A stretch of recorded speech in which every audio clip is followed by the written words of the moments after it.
વંદે માતરમ, જય હિન્દ। નગરપાલિકાના અધિનિયમની જોગવાઈઓ મુજબ કોઈ આગ અકસ્માત બને અથવા કોઈ ચેપી રોગચાળો ફાટી નીકળે અથવા તો કોઈ કુદરતી આફત આવે ત્યારે નગરની હદની બહાર એટલે કે શહેરની હદની બહાર કોઈ પણ સેવા નગરપાલિકા આપી શકે છે। જ્યારે સરકારશ્રીના પરિપત્ર મુજબ આ જે શહેરી બસ સેવા તો શહેરના લોકોની સુવિધા માટે આ યોજના સરકારશ્રી દ્વારા અમલમાં મૂકવામાં આવી છે। હવે નગરપાલિકાના અધિનિયમ મુજબ કોઈ સેવા ચીફ ઓફિસરની એવી કોઈ વિશેષતા અધિનિયમમાં નથી મળી કે નગરની બહાર નગરપાલિકાને આર્થિક નુકસાન કરી અને પોતાની ભાગીદાર પેઢીને ફાયદો કરાવવા માટે આ સેવા ગ્રામ્યમાં ચલાવી શકે। જે નાના વાહન ચાલકો ગામડામાંથી શહેરમાં જે રિક્ષાઓ છે એ તમામના રોજગાર માથે પણ આ ચીફ ઓફિસરશ્રી દ્વારા ઘાત મૂકવામાં આવી છે। કારણ કે આ લોકોને એવી ધાક ધમકી આપવામાં આવે છે કે આ સરકારની બસો છે। ખરેખર આ સરકારની બસો નથી, આ સરકારની યોજના છે અને એ શહેરના લોકો માટે છે। ગામડામાં ચલાવવા માટે આમાં સરકારે કોઈ જોગવાઈ નથી કરી અને એસટી નિગમ દ્વારા પણ આને ગ્રામ્યમાં ચલાવવા માટે એનઓસી નથી આપી। એટલે આ ગેરકાયદેસર સંચાલન ચીફ ઓફિસર શ્રી દ્વારા શરૂઆતથી જ કરવામાં આવ્યું કે પહેલું સિંગલ ટેન્ડર 3 વખત ભરાણું એટલે એજન્સી પાસેથી 5 લાખ રૂપિયા ભ્રષ્ટાચારની રકમ મેળવી અને સિંગલ ટેન્ડર પાસ કર્યું।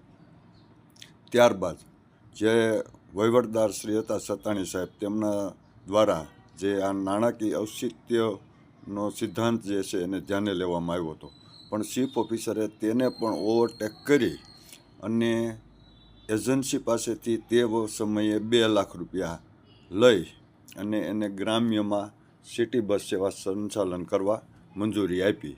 જેમાં બસ દીઠ 5,000 રૂપિયા ચીફ ઓફિસરનો હપ્તો નક્કી થયો। ત્યારબાદ સિટી બસ સેવા ગ્રામ્યમાં વ્યવસ્થિત કાર્યરત થઈ ગઈ એટલે વધારે મલાઈ લેવા માટે 10,000 રૂપિયા નિયત થયા। એ છેલ્લા સપ્ટેમ્બર માસ સુધી ચીફ ઓફિસરશ્રીના કહેવાથી મેં એજન્સી પાસેથી લઈ અને ચીફ ઓફિસરને મારા હાથે આપ્યા છે અને તેમાં જરૂર પડે તો હું નામદાર હાઈકોર્ટમાં એફિડેવિટ પણ કરવા તૈયાર છું।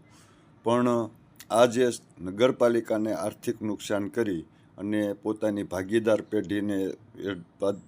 પેઢીને ફાયદો કરાવવા માટે આ નગરપાલિકાના નાણાંનો ગેરઉપયોગ કરી અને હજુ પણ ગામડામાં સિટી બસ સેવાનું સંચાલન ગેરકાયદેસર થઈ રહ્યું છે। એસટી નિગમને પછી શું ખબર કે કોઈ હપ્તો મળી જતો હોય તો એસટી નિગમ પણ આમાં કોઈ કાર્યવાહી કરતી નથી અને બેફામ જેમ બોકડા પૂરે માલપા એવી રીતે પેસેન્જર ભરીને સિટી બસો ચાલે છે તો એમાં આરટીઓ વિભાગ પણ આને ડિટેન કરતી નથી કે કોઈ કાર્યવાહી કરતી નથી। એટલે કદાચ એમને હપ્તો મળતો હશે, પણ ખરેખર આ સેવા છે એ સિટીના લોકો માટે છે।